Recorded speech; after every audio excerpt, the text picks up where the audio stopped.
වාගේ ඇස්තෙන් වාට පෙන ලෝකයේ ඇත්ත එකක් නෙමේ. මේක වාගේ මොලේ විසින් නිර්මාණය කරපු සිමියුලේෂන් එකක් විතරයි.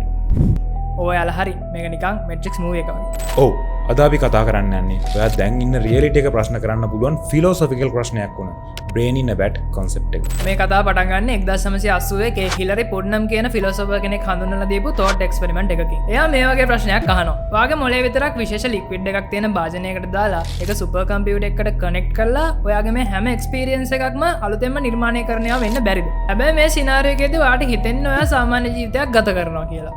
කතා කරන එක ඇවිදින එක කනබොන එක ඔයාට ඇත්තම දේවල් වගේ ෆීල් වෙනවා. හැබැයි ඇත්තටම ඔයා ඉන්නේ භාජනයක. ඔයාගේ මේ හැම සංවේදී සිතුවිල්ලක්ම නිකම්ම සිමියුලේට් කරපුවා විතරයි. පස්සේ කාලෙකදී මේ concept එක තමයි brain in a vat කියන උපකල්පනයේ විදිහට ෆිලොසොෆි වලට එකතු වෙන්නේ. එතකොට මේක ප්‍රූව් කරන්න හරි ඩිස්ප්‍රූව් කරන්න හරි පුළුවන්ද? මෙහෙමයි කේෂෝ. මෙතන තියෙන ප්‍රශ්නේ තමයි ඔයා මේක ගැන හොයන්න මොකක් හරි එවිඩන්ස් එකක් ගත්තාම ඒ එවිඩන්ස් එකත් නිකම්ම සිමියුලේට් කරපු එකක් වෙන්න පුළුවන්. ඔයාගේ මොළයට මේ දෙකේ වෙනස කියන්න නම් හැකියාවක් නැහැ.